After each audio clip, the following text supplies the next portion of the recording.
Today I'm gonna talk about an European country famous for its many castles, schnitzel, and whose people speak a language that makes them sound aggressive and angry to foreigners.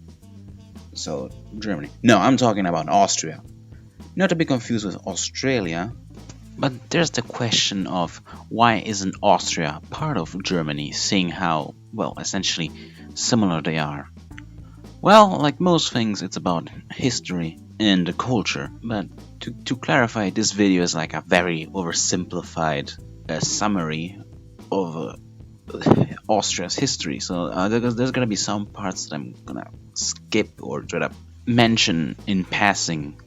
So, why does Austria exist? Well, you could just Google it and there you go, you already have the answer, but that's too much effort. You'd rather have me narrate for you the story of Austria instead, just like a bad time story, and then have you ask for me for a glass of water and me giving you a goodnight kiss. It's kind of hard talking about Austria's history without also talking about Germany's history, because both intertwine with each other and affect each other's formation and history, obviously. So it all begins with a certain Roman Empire, and then it stopped being a thing. In the year 476, the 16-year-old Roman emperor was deposed by the German leader Odoacer, and that was basically the beginning, or well, the end of the Western Roman Empire. So with a bunch of Germanic kingdoms and tribes all over the place, trying to fight for real estate. So we have the Vandals, the Visigoths, Ostrogoths, and most importantly the Franks. The Franks' king, Charlemagne, began going around conquering and unifying many of the Germanic kingdoms, which later became the Kingdom of the Franks. Charlemagne also helped out the Pope, and in return the Pope crowned him Roman Emperor. It was basically like the biggest PR move in history. The Kingdom of the Franks would later get divided into three: East Francia, West Francia, and Middle Francia. East Francia would later become the Holy Roman Empire, while the West would become the Kingdom of France. And the middle one just kind of stops existing, so don't worry about it. Though calling the Holy Roman Empire an empire is a bit of a stretch. The empire was really more of a confederation made out of thousands of smaller kingdoms, duchies, and whatever other title. In theory, the emperor ruled over the whole thing, and all the local lords and dukes would rule over their subjects, but always bow down and respond to the emperor. But unfortunately, that's not the case. All the kings didn't even listen to the emperor and spent most of their time rebelling or fighting each other. Basically, the emperor was like a substitute teacher trying to keep under control an entire classroom made out of egoists. One of these was Austria. Speaking of which, let's talk about Austria's name.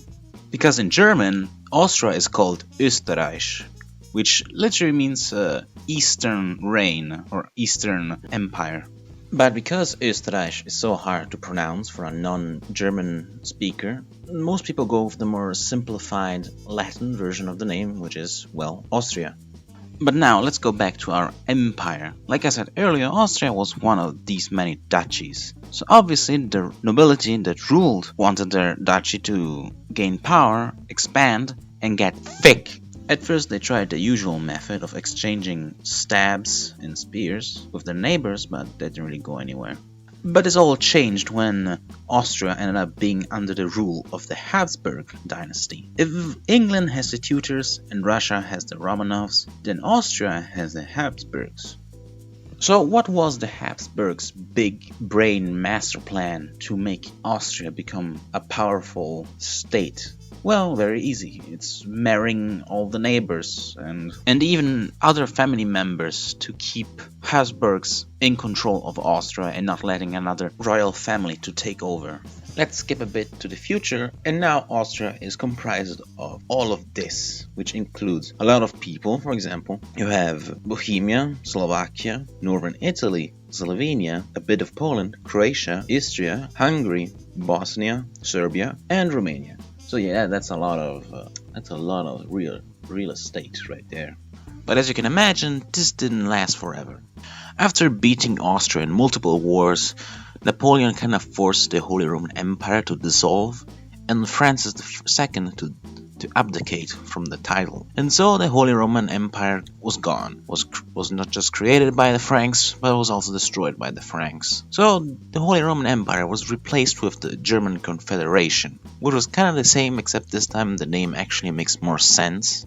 Despite the dissolution of the Holy Roman Empire, Austria was lucky enough to manage to keep all of its territory without losing one. After the defeat of Napoleon, a lot of countries in Europe were never going to be the same again, because even after his defeat, Napoleon's ideology of nationalism and unification spread throughout Europe, and a lot of people in the German Confederation were like, well, why don't we just make an actual German country based on nationality rather than being the property of a king? But then there's the argument of which state would lead this new German nation, Austria or Prussia? Prussia has been a growing power ever since its inception.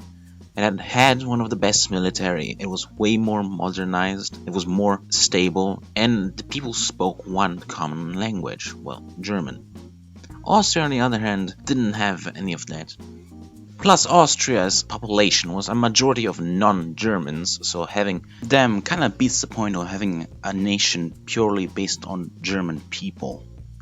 So Austria had an ultimatum. Either give up their non-Germanic territories and join the German Empire, or be left outside of pan-German affairs.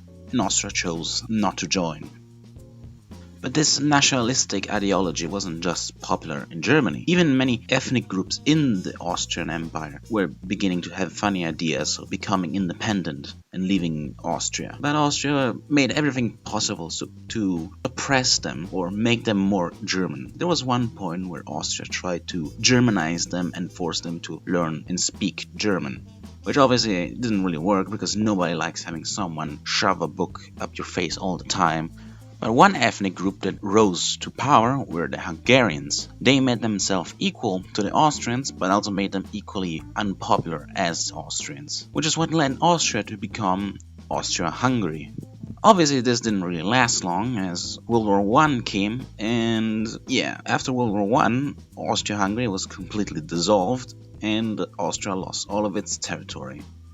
The only time Germany and Austria really became one thing is when a certain small mustache man annexed Austria and turned it into Nazi Germany. And even after that, Austria and Germany were again separated after World War II. And that's how Austria became, a thing. How it became one duchy of the Holy Roman Empire, became a major superpower, and then became just another everyday country in Europe. But ever since World War II, there's been somewhat of a movement for Austria to separate itself more from Germany. For example, don't refer an Austrian as a German and instead call them, Austrian or Österreicher. Also, little fun fact, the croissant wasn't even a French invention, it was actually invented in Austria, but then France took all the credit for it. Thanks for watching, and to give you a bit of a clarification, as you can tell, this video is a very brief and oversimplified summary. Basically, I couldn't really make an entire 80-40 minute long documentary about Austria because there's a lot of things that I didn't really mention. For example, I didn't even mention once the Ottoman Empire, nor did I really mention what led to World War I to happen.